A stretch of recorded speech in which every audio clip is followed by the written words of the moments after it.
Hey guys, tonight we slip into the candlelit corridors of ancient villas, where the scent of myrrh clings to the air and the marble floors echo with the soft shuffle of sandals. You're not just attending a party, you're entering a performance, a ritual, a social battlefield disguised as leisure. You've received an invitation, which already means you're someone, or at least someone useful. But don't get too comfortable. You probably won't survive this if you don't know your place. So, before you get comfortable, take a moment to like the video and subscribe, but only if you genuinely enjoy what I do here. And hey, post your location and local time in the comments. I love seeing where you're listening from. Now, dim the lights, maybe turn on a fan for that soft background hum, and let's ease into tonight's journey together. You arrive at the villa just after dusk. The sky is bruised purple, and the torches lining the entrance flicker like nervous sentries. The doorman doesn't ask your name. He already knows it. You're ushered in with a nod, past columns carved with mythic beasts, and into an atrium where the ceiling opens to the stars. The air smells of wine, roasted meats, and something floral you can't quite place. Maybe jasmine, maybe ambition.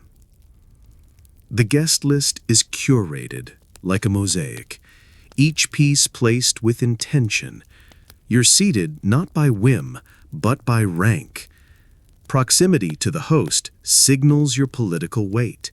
Farther out, you're either ornamental or expendable. Historians still argue whether these seating arrangements were purely symbolic or if they actively influenced alliances. Either way, you're being watched. You glance around. Senators, poets, generals. Their robes are spotless, their sandals polished. But it's the eyes that matter, darting, calculating, rehearsing lines for tonight's performance. You're not here to relax. You're here to be seen, to maneuver, to survive. The villa itself is a character in this drama. Walls painted with scenes of Bacchus and Venus, ceilings gilded with stars. Every detail whispers excess. But don't mistake it for indulgence. It's strategy. The host wants you impressed, maybe intimidated. You're meant to feel lucky just to be here. And then there's the music. Soft lyres, flutes, a singer whose voice drips like honey. It's background noise, yes, but also a cue. When the tempo shifts, so does the mood. A faster rhythm? Time for toasts and declarations. A slower one? Perhaps someone's about to be humiliated. Subtly, of course. You're handed a cup of wine. Not just any wine. This one's been aged in amphoras sealed with resin and honey. It's strong. Too strong, maybe.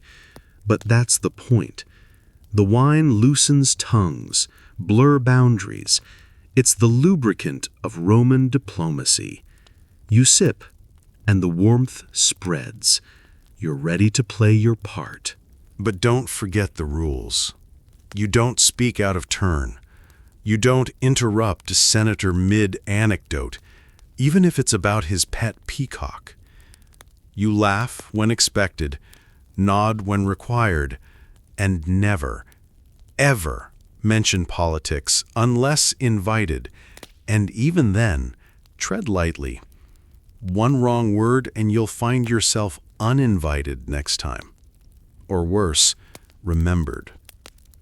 There's a woman across the room, draped in silk the color of blood oranges. She's not just beautiful, she's dangerous. Her husband is a magistrate, her lover a general. She smiles at you, And it's not flirtation, it's a test. You smile back, cautiously. She turns away. You passed. For now. The party is just beginning, but already the stakes are high. You're part of a living tableau, a scene painted in ambition and veiled threats. And as the night deepens, so does the intrigue. Behind every toast is a transaction. Behind every compliment, a calculation. Mainstream historians agree that Roman villa parties were more than entertainment. They were instruments of power. But fringe scholars suggest they were also psychological warfare, designed to test loyalty and manipulate perception. Were you invited because you're trusted? Or because they want to see how you behave under pressure? You won't know until later, maybe never. But for now, you sip your wine, adjust your toga, and prepare to navigate the night.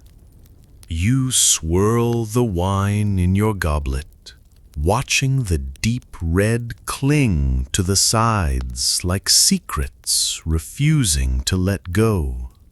It's not just a drink, it's a tool, a weapon even. You're in a room where every sip is a signal, every refill a negotiation. The wine flows freely, but nothing about this is casual. You're in the heart of Roman social engineering, and the vintage in your hand is older than some of the guests. The host raises his cup, and the room quiets. A toast, of course, but not to friendship or health. Those are just the words. The real message is buried in tone, in eye contact, in who he looks at when he says loyalty. You're not sure if he means you. You hope he doesn't. As the night unfolds, the wine does its work. Tongues loosen, laughter grows louder, stories get riskier. You hear a senator joke about a failed military campaign, his own. That's bold or foolish. Historians still argue whether such self-deprecation was a sign of confidence or a trap laid for rivals to pounce. You're careful with your own words. You compliment the host's mosaic floor, which depicts Neptune taming sea monsters. He nods, pleased. You don't mention that Neptune was also the god of earthquakes. Too layered, too risky. Behind the velvet curtains lining the far wall, shadows move. That's where the real business happens. You've heard rumors, land deals, marriage negotiations, even bribes disguised as gifts. You're not invited behind the curtain tonight. That's either good or very bad. A servant offers you more wine. You accept because refusing would be rude. But you pace yourself. You've seen what happens to those who don't. One merchant, last month, got too drunk and confessed to tax fraud. He hasn't been seen since. The wine is sweet, but the consequences are bitter. You overhear a conversation about grain shipments from Egypt. It sounds innocent, but you know better. Grain means power. Control the food, control the people. The man speaking is a minor official, but tonight he's being courted like royalty. His goblet never empties. There's a woman near the fountain, laughing too loudly. Her husband is a senator, but she's flirting with a poet. You wonder if it's real or staged. In Rome, even desire can be political. Some scholars believe these parties were rehearsed, guests coached beforehand on what to say, who to flatter, who to ignore. Others argue the chaos was the point, a test of adaptability. You feel eyes on you. A general, perhaps, his expression unreadable. You nod, subtly. He doesn't nod back. Noted. The wine keeps flowing. Amphorae are brought in, sealed with wax and stamped with the host's insignia. It's a flex. You're drinking his wealth, his legacy. You're reminded that in Rome, generosity is never free. It's a debt, a future favor, a string tied around your wrist. You excuse yourself to the garden, where the air is cooler and the scent of citrus trees cuts through the haze. You're not alone. A young man stands by the statue of Venus, reciting poetry to no one in particular. You recognize the verses. They're about betrayal. You wonder who he's quoting and why. Back inside, the mood shifts, the music slows, the curtains ripple. Someone important is arriving late. That's allowed if you're powerful enough. The host greets him with exaggerated warmth. You watch closely. This is the moment deals are sealed, alliances confirmed. You're not part of it, but you're close enough to observe. You return to your seat, your goblet refilled again. You're tipsy now, but alert. The wine has done its job. You're relaxed, but not reckless. You've survived the first half of the evening. Historians agree that Roman parties were arenas of influence, but some fringe theories suggest they were also psychological experiments, testing loyalty, ambition, and discretion. You're starting to believe it. You lean back, the marble cool against your spine, and let the wine settle. You've played your part. For now. You're watching a man juggle flaming torches while reciting lines from Virgil, and somehow it's not the strangest thing you've seen tonight. Theatrics are the lifeblood of this gathering. Not just entertainment, but coded language. Every gesture, every costume, every dramatic pause is a message. You're not just witnessing a party, you're watching a live-action chess match where the pieces wear silk and speak in riddles. The host claps, and the crowd responds, not with applause, but with murmurs of approval. You join in, because silence would be suspicious. The performer bows, but his eyes scan the room. He's looking for someone, maybe a patron, maybe a rival. Historians still argue whether these performances were spontaneous or orchestrated to flatter specific guests. You suspect the latter. A woman enters, her gown shimmering like moonlight on the Tiber. She's not just dressed to impress, she's dressed to dominate. Her neckline plunges, her jewelry clinks with every step, and her perfume arrives before she does. You catch a whiff of myrrh and rosewater. It's intoxicating. You're not sure if you're supposed to admire her or fear her. She sits beside a senator and whispers something that makes him choke on his wine. You pretend not to notice, but everyone does. That's the point. In Rome, flirtation is a weapon, and tonight it's being wielded with precision. You smile at no one in particular, hoping to appear amused but not involved. The music shifts again. Now it's a slow, haunting melody, played on a double flute. The lights dim slightly. A servant lights more oil lamps, casting flickering shadows across the frescoes. You feel the mood change. It's no longer jovial, it's theatrical. You're in Act 2, and the tension is rising. A man stands to recite a poem about betrayal. It's beautiful, but pointed. You glance at the host, who nods slowly. Is this a warning? A confession? A performance? You're not sure, and that's the beauty of it. Roman parties thrive on ambiguity.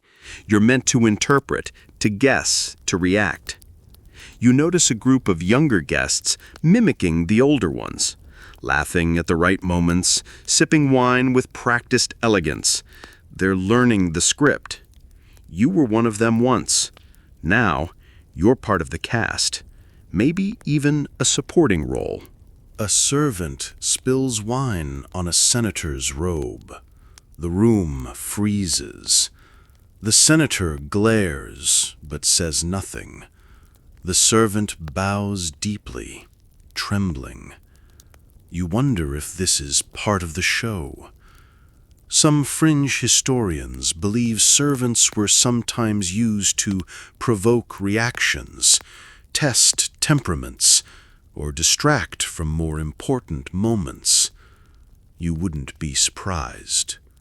You're handed a fig stuffed with honey and nuts. It's delicious, but you eat slowly. Food here isn't just sustenance, it's symbolism. Figs represent fertility, honey, prosperity. You're being fed a message, not just a snack.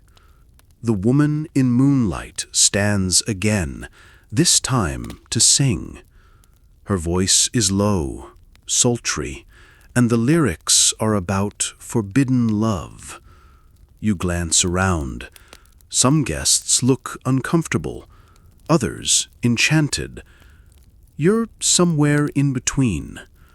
Her performance is a statement, though you're not sure what it declares. You remember a story about a party where a man recited a poem so scandalous it caused a duel. That's not happening tonight. Yet. But the tension is palpable. You sip your wine and pretend to admire the fresco of Apollo above the doorway. He's playing a lyre, surrounded by muses. You wonder what he'd think of tonight's show. Theatrics aren't limited to performers. Even the way guests interact is staged. A senator drops a casual insult disguised as a compliment. The recipient laughs, but his eyes narrow. You note the exchange. It might matter later. Historians agree that Roman parties were stages for social performance, but some argue they were also rehearsals for public life. You're practicing diplomacy, wit, and restraint. You're learning how to survive in a world where every word is a weapon. You lean back, letting the music wash over you. The night is far from over, but you've made it through another scene. You're still in character, still in the game. You drift toward the edge of the room, where the velvet curtains hang heavy and still. They're not just decoration, they're boundaries. What happens behind them isn't for everyone. You hesitate. You've heard stories, deals struck in whispers, alliances sealed with a glance, betrayals born in candlelight. You're not sure if you're ready to know what really goes on back there. A servant parts the curtain for a senator and his entourage. You catch a glimpse, low couches, golden trays, a woman reclining with a goblet balanced on her knee. The lighting is softer, the voices quieter. It's not debauchery, not exactly. It's strategy, with cushions and wine. You're reminded that in Rome, Intimacy is often a mask for ambition. You're invited in, not directly, but with a nod from a merchant you once helped during a grain dispute. You follow, careful not to look too eager. The curtain brushes your shoulder like a warning. Inside, the air is warmer, scented with cinnamon and sandalwood. The room is smaller, more intimate. You're closer to power now, and it smells expensive. A man gestures for you to sit. You do, adjusting your toga to avoid wrinkling. Across from you, a woman in a sheer stola is discussing land rights with a general. Her tone is playful, but her words are sharp. You sip your wine and listen. You're not here to speak, yet. Historians still argue whether these private chambers were meant for pleasure or politics. The truth is, they were both. The lines blur. A kiss can be a promise, a touch, a threat. You watch as a senator laughs too loudly at a joke about taxation. He's nervous. You file that away. A servant brings figs and dates, arranged like offerings. You take one, chewing slowly. The general leans in and asks your opinion on a new aqueduct project. You answer carefully, citing cost and public benefit. He nods, pleased. You've passed another test. Behind you, someone begins playing a cithara. The music is slow, hypnotic. You feel yourself relax, but you stay alert. This is where reputations are made or ruined. You remember a story about a man who bragged too much in one of these rooms. He was exiled within the month. A woman touches your arm lightly.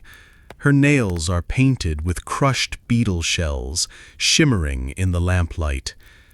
She asks if you've read the latest satire circulating the forum. You have. She smiles. You're in. The conversation shifts to marriage alliances. You listen as names are dropped, dowries discussed, bloodlines traced. It's like watching chess played with people. You wonder if your name will come up. It doesn't. You're relieved.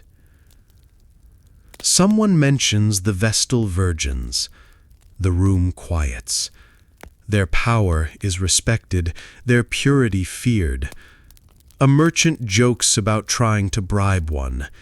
No one laughs. You sip your wine and change the subject. You notice a scroll tucked under a cushion. It's sealed with wax. You don't ask. You don't need to. It's probably a contract, or a confession, or both. You're reminded that in Rome, paper can be more dangerous than a sword.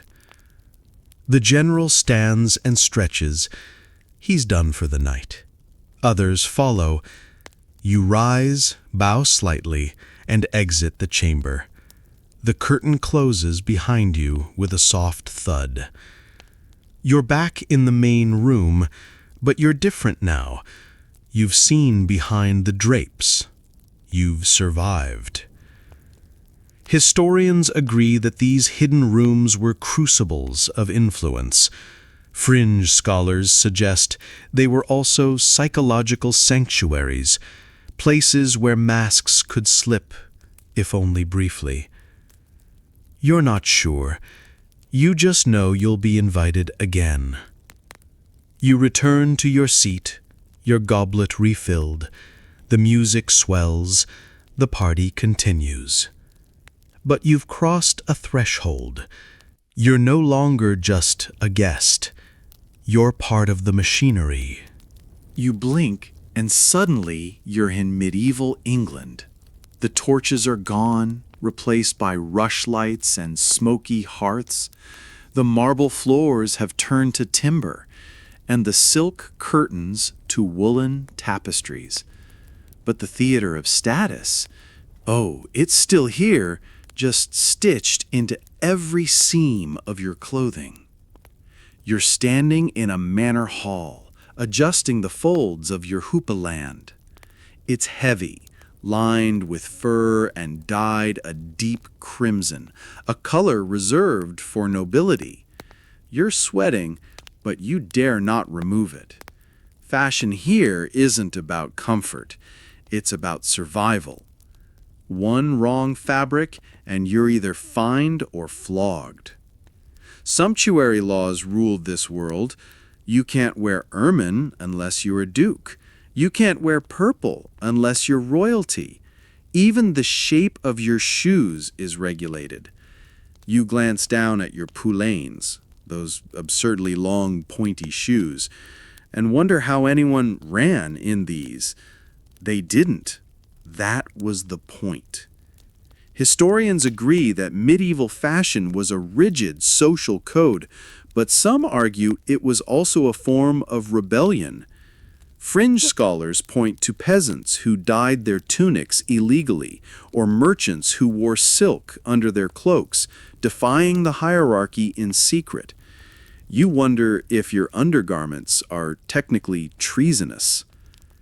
You walk past a servant wearing a plain woolen kirtle. She bows, eyes down. Her clothing marks her as lower class, but it's also practical. She can move, bend, work. You envy her freedom, just a little, but you wouldn't trade places. Not tonight. A noblewoman enters, her gown trailing behind her like a comet. It's layered, embroidered, and stiff with starch. She moves like a ship in full sail. Her headdress towers above her, a hennin that could double as a siege weapon. You nod respectfully. She doesn't nod back. That's expected. You overhear a conversation about a new law banning gold thread for anyone below the rank of baron. Someone jokes about stitching silver instead. You laugh politely, but you know it's not funny. A tailor was jailed last month for using forbidden velvet. The law is no joke. You're invited to a feast. You accept, adjusting your belt to show off the tiny dagger tucked into it. It's decorative, of course, but also symbolic. You're allowed to carry it because of your status. A peasant with the same blade would be arrested. At the feast, you're seated according to rank, again. You're starting to miss the Roman parties. At least the wine was better. Here, you're served trenchers of meat and thick ale. The food is hearty, the conversation less so. You nod through a story about a knight's new armor, which apparently cost more than a village. You glance at the tapestries. They depict hunting scenes, battles, saints, but also fashion. One shows a noblewoman being crowned, her gown flowing like water. You realize clothing isn't just identity, it's propaganda. Historians still debate whether medieval fashion was more about control or aspiration. You suspect it was both. You're wearing your ambition, stitched in thread and trimmed in fur. You excuse yourself and step outside. The air is cold, the stars sharp. You wrap your cloak tighter and feel the weight of your status. It's heavy, but necessary. You pass a child wearing a miniature version of noble garb. Even the young are dressed to signal rank. You smile, but the child doesn't smile back. He's been taught not to. You return to the hall, where the fire crackles and the fashion continues. You're part of the tapestry now, woven into a world where every stitch matters. You're standing in front of a mirror. Well, not a mirror exactly, more like a polished piece of metal. and you're trying to decide whether the fur trim on your cloak is too ostentatious. You're not worried about taste, you're worried about legality. Welcome to the world of sumptuary laws, where fashion isn't just personal, it's political. You tug at the sleeve. It's lined with squirrel fur, which is technically allowed for your rank. But the embroidery? That might be pushing it. You remember the tailor's warning, 1 too many gold threads and you'll be fined. You laughed then. You're not laughing now. Sumptuary laws are everywhere. They dictate what you wear, how you wear it, and when. You can't wear silk unless you're a knight. You can't wear velvet unless you own land. Even colors are regulated. Blue is for merchants, green for yeomen. Purple? Don't even think about it. Historians agree these laws were designed to maintain social order, but some argue they were also a form of economic control, keeping luxury goods in the hands of the elite. Fringe scholars suggest they were psychological tools, reinforcing identity through restriction. You feel both theories tugging at your hemline. You walk through the market, watching people navigate the fashion minefield. A woman wears a linen dress dyed with onion skins, cheap but clever. A man sports a cloak with hidden silk lining. He's gambling. If caught, he'll pay. But for now, he walks taller. You pass a tailor's stall.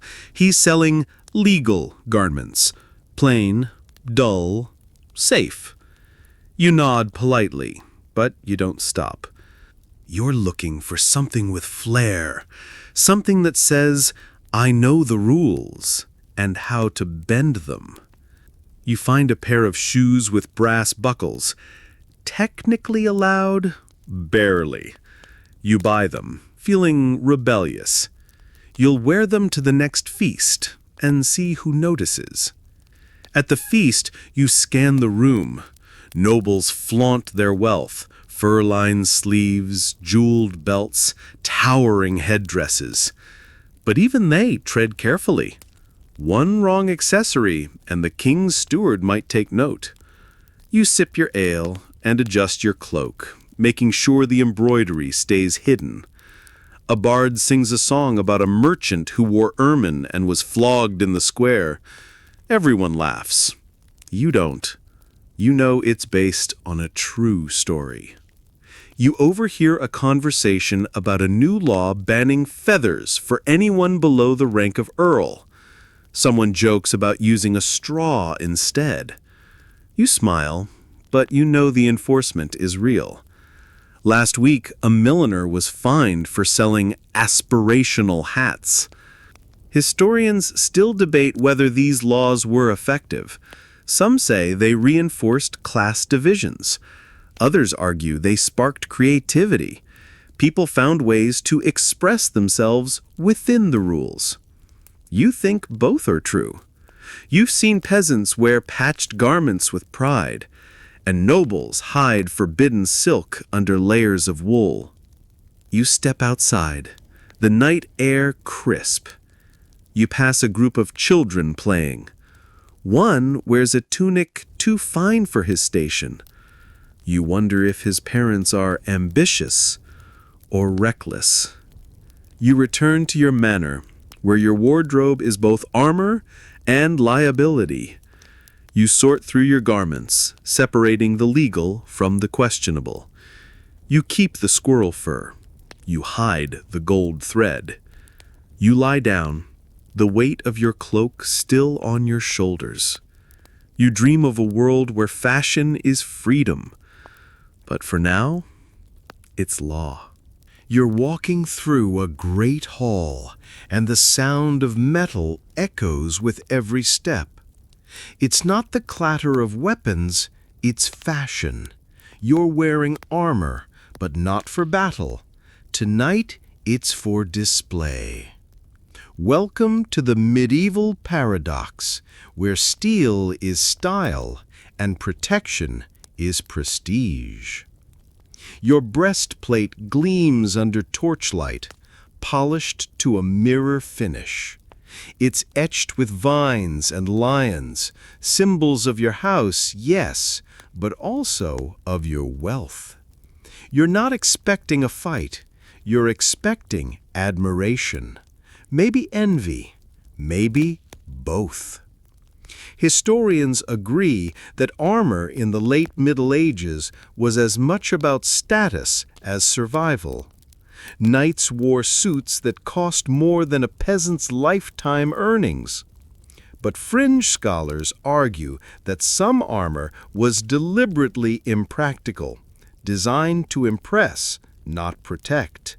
You believe it. Your gauntlets are so ornate you can barely hold a spoon. You pass a squire struggling with his master's greaves. They're gilded, of course, and covered in tiny fleur-de-lis. You offer a nod. He nods back, grateful. You remember your own days as a squire, polishing chainmail until your fingers bled. Now, others polish yours. At the feast, you're seated beside a baron whose helmet is shaped like a dragon's head. It's ridiculous, it's magnificent.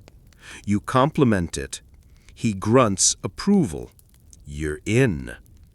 The conversation turns to tournaments, not war, games, jousting, melee, pageantry. You listen as a knight brags about his latest victory, his lance tipped with silver. You wonder how much of it was staged. Historians still argue whether tournaments were genuine contests or choreographed spectacles. You suspect a bit of both. You're served roasted boar and spiced wine. You eat slowly, mindful of your armor's constraints.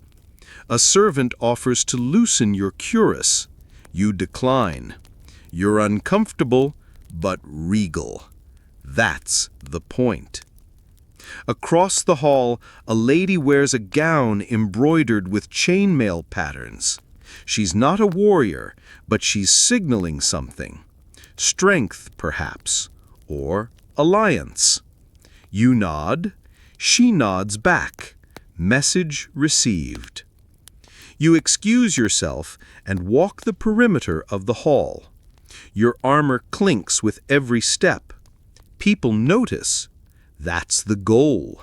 You're not just dressed, you're declaring. You pass a tapestry depicting a knight slaying a serpent. His armor is impossibly ornate. You wonder if it's based on a real person. Probably not. But the myth matters more than the man. Outside, the moonlight hits your pauldrons just right. You catch your reflection in a basin and admire the silhouette. You look powerful. You feel powerful. You're reminded that in this world, appearance is half the battle. You return to the hall, where the music swells and the wine flows. You're part of the spectacle now, a walking symbol of status and style. Historians agree that medieval armor was a blend of function and fashion, but some fringe theories suggest it was also psychological, intended to intimidate, to elevate, to isolate. You feel all three. You sit, your armor creaking, and raise your goblet. You've survived another night in steel and silk. You're standing in front of a polished obsidian slab, your reflection flickering in the candlelight. You dip your fingers into a small alabaster jar filled with thick black coal, and with practiced ease you trace it along your eyelids. It's not just for beauty, it's protection. Against the sun, against evil, against mediocrity. Welcome to ancient Egypt, where cosmetics are sacred and grooming is theology. The coal stings slightly, but you don't flinch. It's made from galena, a lead-based mineral. Historians agree it helped reduce glare and prevent eye infections.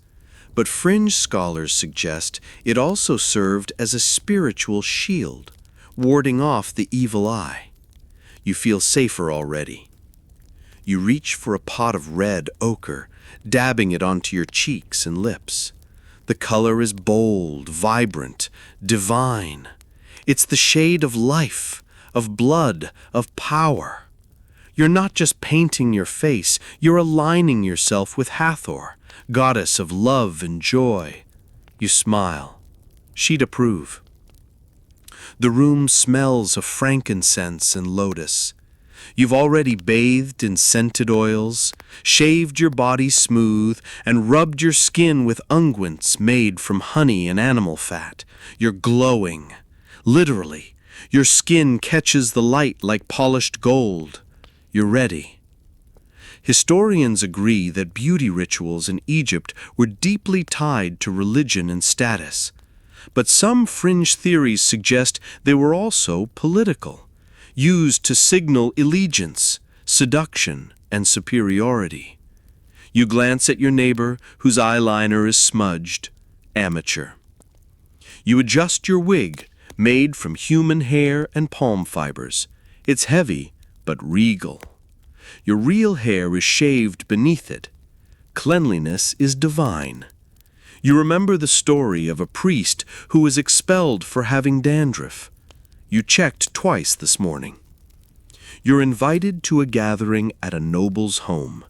You arrive, fragrant and flawless. The host greets you with a nod, clearly impressed. You're seated near the center, close to the musicians and the wine. You've earned it. The conversation turns to perfumes. Someone boasts of owning a vial of myrrh from Punt. You nod politely, but you know yours is better. Blended with cinnamon and blue lotus, aged in clay. You dab a little behind your ears just in case. A servant offers you a wax cone to place atop your wig. You accept. It melts slowly, releasing scent and status. You're reminded that in Egypt, even your aroma is a declaration. You glance at the wall paintings, figures with perfect skin, symmetrical faces, elaborate jewelry. You know they're idealized, but you strive to match them anyway. Beauty here isn't vanity, it's virtue. Historians still debate whether these rituals were accessible to all classes. Some say even laborers used coal and oils. Others argue that true beauty was reserved for the elite. You suspect the truth lies somewhere in the middle. Everyone participated, but not equally. You excuse yourself to the garden, where papyrus rustles in the breeze.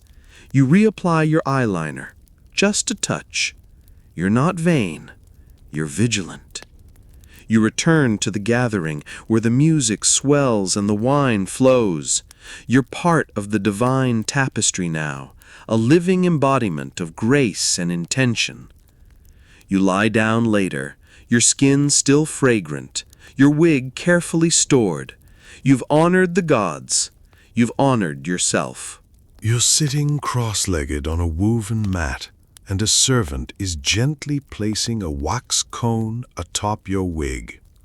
It's warm, fragrant, and slowly melting, releasing a scent that's equal parts floral and mysterious.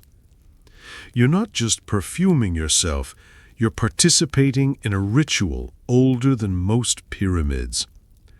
Welcome to the world of ancient Egyptian beauty, where crocodile dung might be your next skincare ingredient. Yes, you heard that right, crocodile dung. Mixed with honey and natron, it's said to soften skin and ward off infections. Historians agree that Egyptians were pioneers in cosmetic chemistry, blending natural ingredients with spiritual intention. But fringe scholars argue that some recipes were more symbolic than effective, like the dung creams, which may have been more about ritual purification than dermatology. You're not sure, but your skin does feel oddly smooth. You reach for a jar of perfumed oil, lotus and cinnamon, aged in alabaster. You rub it into your arms, your neck, your feet. The scent is intoxicating. You're aligning yourself with divine forces, signaling purity, status, and readiness. You're not just fragrant, you're fortified. You glance at your wig, styled with braids and adorned with beads. It's made from human hair, collected and woven by skilled artisans. Your real hair is shaved beneath it, of course. Cleanliness is sacred. You remember the temple priest who was dismissed for having lice. You checked twice this morning. A friend joins you, her skin glowing with a sheen of almond oil. She's wearing a linen dress bleached with sunlight and river water. You compliment her eyeliner, thick, symmetrical, dramatic. She smiles, revealing teeth cleaned with powdered pumice. You're both radiant. You're both ready. You're invited to a banquet at a noble's estate. You arrive shimmering and scented. The host greets you with a nod, clearly impressed. You're seated near the musicians, close to the wine. You've earned it. The conversation turns to beauty rituals.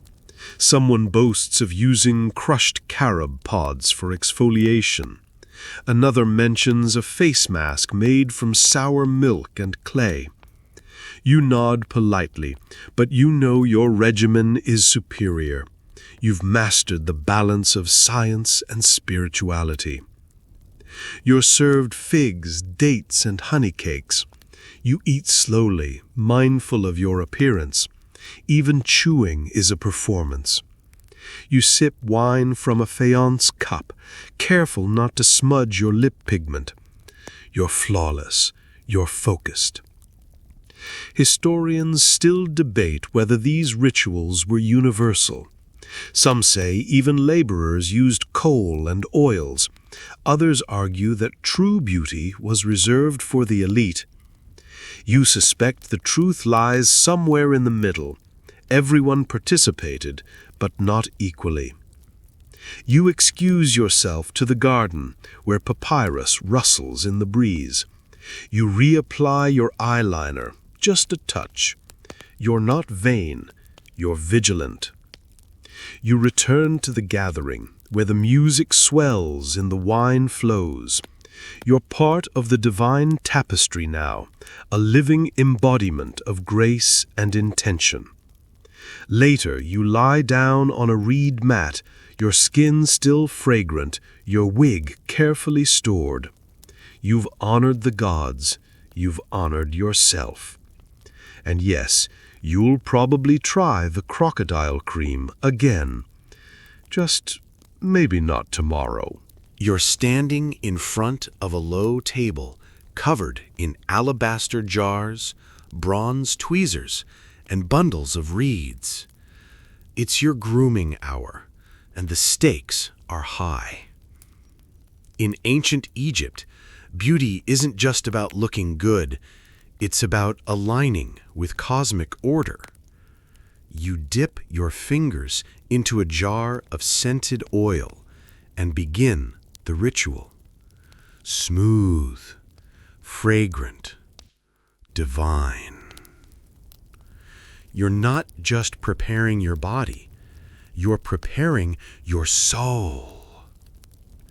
Your wig sits nearby, freshly styled and powdered. It's made from human hair, woven with palm fibers, and scented with myrrh. You shaved your head this morning again. Cleanliness is sacred. Hair is chaos. You remember the story of a priest who was expelled for letting his hair grow. Historians agree that hair removal was a spiritual act, a rejection of disorder. Fringe scholars suggest it was also a way to control lice. You suspect both are true. You reach for your eyeliner, coal mixed with galena and soot. You trace it carefully, extending the line past your temples. It's not just fashion, it's protection against glare, against evil, against mediocrity. You feel stronger already. You rub almond oil into your arms, your legs, your chest. The scent is subtle, but purposeful. You're aligning with Hathor, goddess of love and joy. You smile. She'd approve. You're invited to a temple ceremony. You arrive glowing, fragrant, and symmetrical. The priests nod. You're not just a guest, you're a participant. Your appearance signals reverence, discipline, and divine favor. Inside the temple, the air is thick with incense.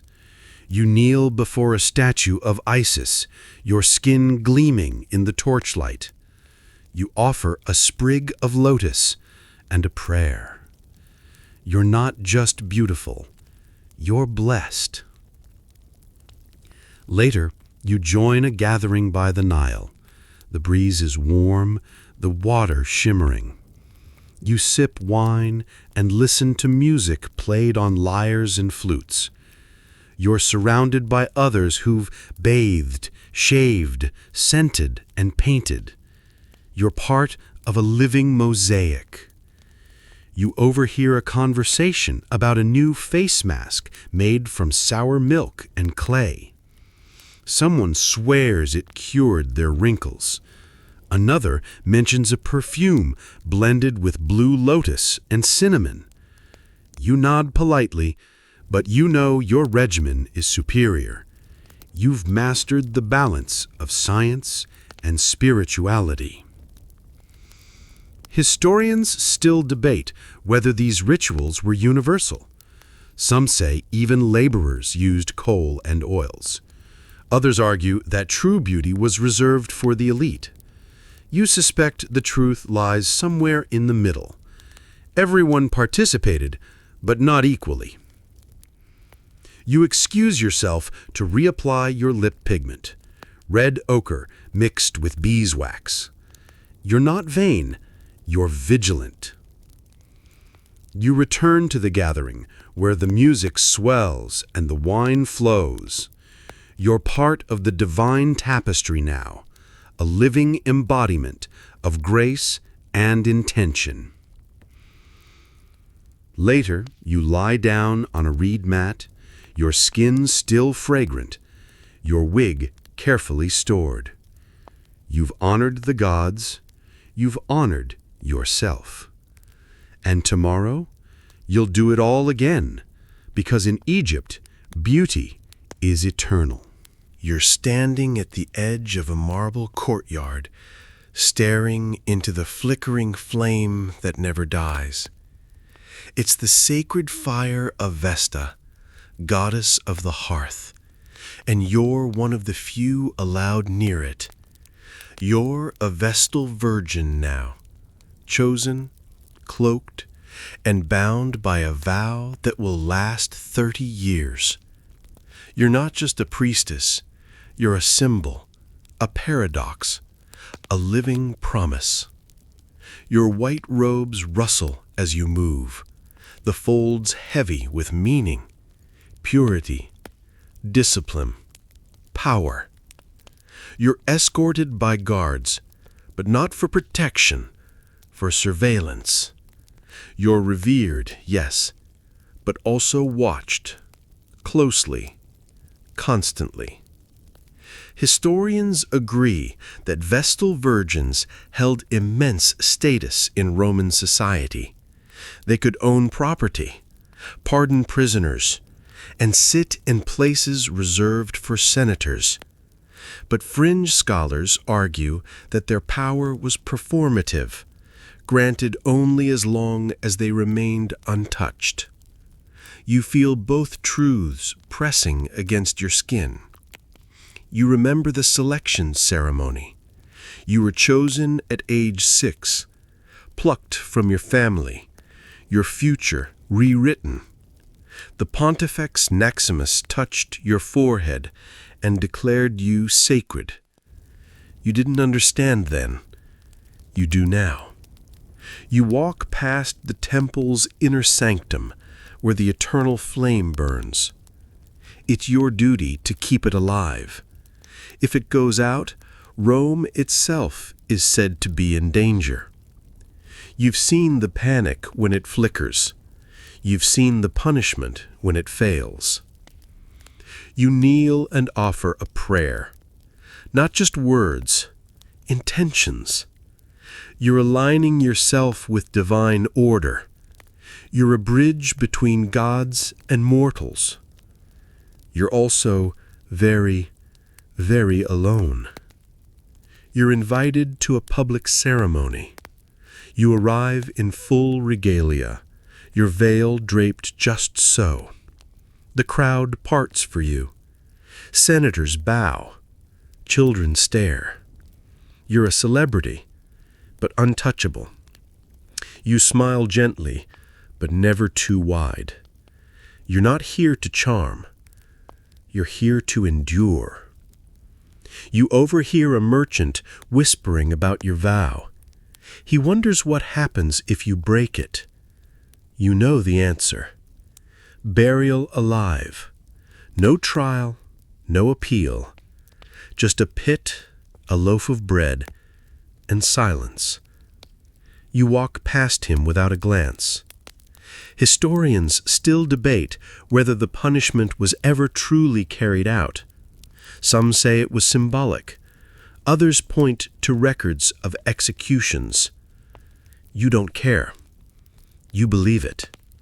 You've seen the fear in the eyes of those who serve beside you. You return to the temple, where the flame dances and the silence is sacred. You light incense and reflect. You've given up marriage, children, freedom, but you've gained influence, reverence, and a kind of immortality. You lie down in your chamber, the walls cool and quiet. You dream of fire, of veils, of marble corridors. You're not just a woman, you're a myth in motion. And tomorrow, you'll rise again, cloaked, chosen, bound. You walk through the forum, cloaked in white, your veil fluttering like a whisper of smoke. People part as you pass, not out of fear, but reverence. You're a Vestal virgin, and your presence is both sacred and unsettling. You wield no sword, no decree, yet your influence ripples through Rome like a quiet tide. You're watched, yes, but you're also watching. Your footsteps echo against the stone, and you feel the weight of your vow with every stride. 30 years of chastity, 30 years of ritual, 30 years of being both more and less than a citizen. Historians agree that Vestals were granted extraordinary privileges, freedom from paternal control, front row seats at games, even the power to free condemned prisoners. But fringe scholars argue that these freedoms were a gilded cage, designed to mask the surveillance beneath the sanctity. You feel that tension in your bones. You arrive at the temple. where the eternal flame flickers in its bronze basin. You kneel, adjust the logs, and whisper a prayer. You're not just tending fire, you're tending fate. If the flame dies, Rome's divine favor dies with it. No pressure. A senator arrives requesting a private audience. You grant it. He bows low, then speaks of omens, of dreams, of political unrest. He wants your blessing. You offer it, carefully, ceremonially. You're not a politician, but your approval carries weight. You're a symbol of divine order. Your nod is worth more than gold. You return to your chamber, where scrolls line the walls. You study rituals, astronomy, law. You're educated, more than most Roman women. You know the stars, the seasons, the sacred texts. You're not just a figurehead, you're a scholar. You overhear whispers from the courtyard. A young Vestal was seen speaking too long with a soldier. The older priestesses are concerned. You say nothing, but you make a note. You'll speak with her tomorrow. Gently, firmly. Historians still debate whether Vestals truly held political sway. Some say they were pawns. Others argue they were quiet power brokers, consulted in secret, revered in public. You suspect both are true. You've seen senators hesitate before speaking to you. You've seen emperors glance your way for approval. You walk the perimeter of the temple, your sandals silent on the stone. You pass statues of Vesta, of Roma, of the divine ancestors. You feel their gaze. You feel your role. You're not just preserving fire, you're preserving Rome's soul. You attend a public ritual where the crowd watches your every move. You pour libations, recite verses, light incense. You're flawless. You're focused. You're performing, but it's not an act. It's a duty. Later you sit in the garden, the olive trees swaying gently. You sip water from a clay cup and reflect. You've given up much, but you've gained something rare: quiet authority. You speak softly, and the world listens. You lie down in your chamber, the walls cool and quiet. You dream of fire, of veils, of marble corridors. You are not just a woman. You're a myth in motion. And tomorrow, you'll rise again, cloaked, chosen, bound. You sit in the marble sanctuary, the flickering flame casting long shadows across your veil. Around you, the silence is thick, reverent, expectant. You're a Vestal virgin, and tonight, your presence is more than ceremonial. It's political. Your purity incarnate, but also a pawn in Rome's grand game of power and perception. A senator enters, his robes rustling like dry leaves. He bows, not just out of respect, but necessity. Your vow of chastity makes you untouchable, incorruptible. You're the only woman in Rome whose word can't be questioned, at least publicly. Historians agree that Vestals were revered, but fringe scholars argue that their purity was weaponized, used to legitimize political agendas. You've seen it firsthand. You remember the trial last year, a Vestal accused of breaking her vow. No evidence, just whispers. She was buried alive. You attended the ceremony, your face expressionless. Inside, you were screaming, but silence is your armor. You walk through the temple, past statues of Vesta and Roma. You pause before one, a depiction of a Vestal holding a scroll and a torch. You wonder if she ever doubted. You wonder if you will. You're invited to a private gathering at a senator's villa. You arrive veiled, escorted, and silent. The guests hush as you enter. You're not here to speak. You're here to be seen. Your presence sanctifies the event. You're a living seal of divine approval. A young noblewoman approaches, curious. She asks about your life, your vow, your thoughts. You answer carefully. You speak of duty, of honor, of sacrifice. You don't mention loneliness. You don't mention fear. Historians still debate whether Vestals were truly free. Some say their privileges outweighed their constraints. Others argue they were prisoners of ritual. You feel both truths pressing against your skin. You return to the temple, where the flame dances and the silence is sacred. You light incense and reflect. You've given up marriage, children, freedom, but you've gained influence, reverence, and a kind of immortality. You lie down in your chamber, the walls cool and quiet. You dream of fire, of veils, of marble corridors. You're not just a woman, you're a myth in motion. And tomorrow, you'll rise again, cloaked, chosen, bound.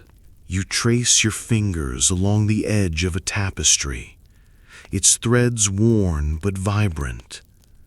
It depicts a Roman banquet, a medieval coronation, and an Egyptian beauty ritual, all stitched together like a timeline of identity. You're beginning to see the pattern. Across centuries, across empires, ritual isn't just tradition, it's transformation. You're not just dressing up, you're becoming. You remember the Roman villa where seating arrangements whispered power. You remember the medieval cloak that could get you fined.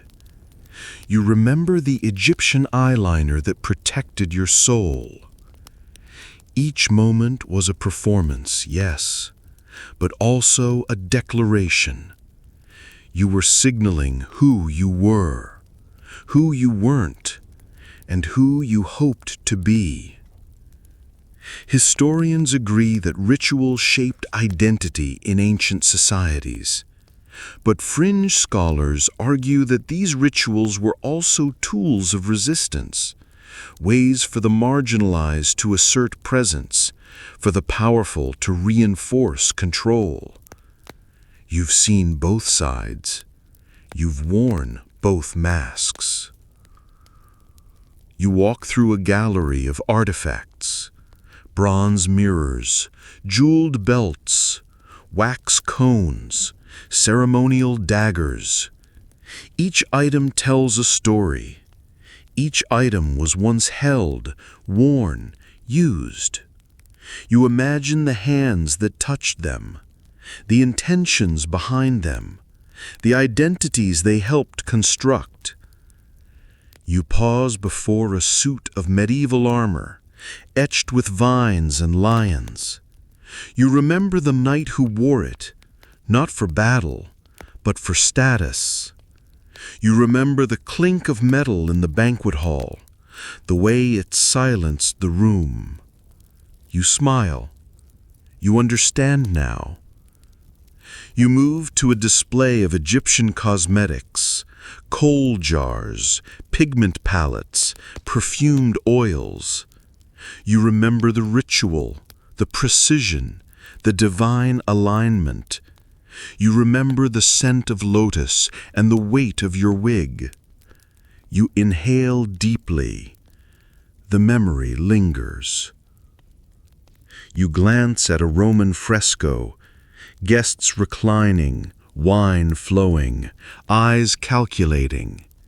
You remember the velvet curtains, the whispered deals, the theatrical flirtation. You remember surviving the night. You nod. You earned that memory. Historians still debate whether these rituals were universal or exclusive. Some say they united societies. Others argue they divided them. You suspect both are true. Rituals create belonging, but also boundaries. You sit in a quiet corner, surrounded by echoes of the past. You reflect on the Vestal virgins, cloaked in purity and paradox. You remember the flame, the vow, the silence. You remember the power that came with restraint. You realize that across cultures, across centuries, ritual was the thread that stitched identity into being.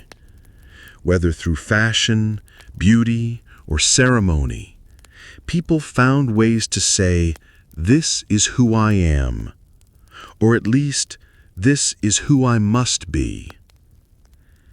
You lie back, the tapestry above you swaying gently. You're part of the pattern now, a living thread in a fabric woven by time. And tomorrow, you'll rise again, cloaked, painted, armored, ready. You lie beneath a canopy of stars, the night air soft against your skin, and you begin to see it all more clearly. The Roman villa, the medieval hall, the Egyptian garden, they weren't just places, they were stages. And you were always performing, always signaling, always belonging, or trying to. You remember the wine-soaked whispers behind velvet curtains, where power was traded like coin. You remember the embroidered cloak that marked your rank, the armor that clanked with every step, the eyeliner that aligned you with the divine. You remember the vow that bound you to fire and silence. Each ritual, each costume, each gesture was a declaration, "I matter. I am seen." Historians agree that spectacle and control were deeply intertwined in ancient societies. But fringe scholars suggest something more tender, that beneath the layers of law and luxury was a simple human need to be part of something, to be recognized, to be remembered. You feel that truth settle into your bones. You walk through a dreamscape of rituals. A Roman senator raises his goblet. A medieval knight adjusts his gilded helm. An Egyptian priestess smooths scented oil over her arms. A Vestal virgin lights the eternal flame. They're all performing. They're all believing. They're all yearning. You pause before a mirror, not glass, but polished bronze. Your reflection is layered. You see the kohl-lined eyes of Egypt, the fur-trimmed cloak of England, the wine-stained lips of Rome. You see the veil of the Vestal. You see yourself. You realize that ritual isn't just about control. It's about connection to gods, to society, to self. You weren't just surviving these worlds. You were shaping them, stitch by stitch, sip by sip, flame by flame. You lie down, the stars above you blinking like ancient eyes. You're part of the story now, a thread in the tapestry, a whisper in the ritual.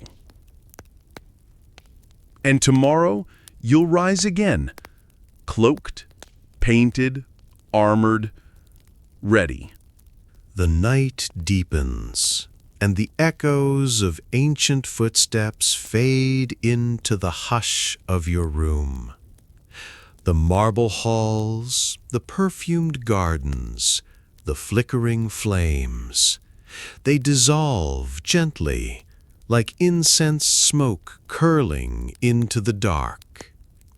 You've walked through centuries tonight, through rituals that shaped empires and identities, through garments and gestures that whispered power and longing. Let your breath slow now. Let the weight of silk and armor slip away. You're no longer seated beside senators or cloaked in divine vows. You're here, quiet and still, wrapped in the soft fabric of sleep.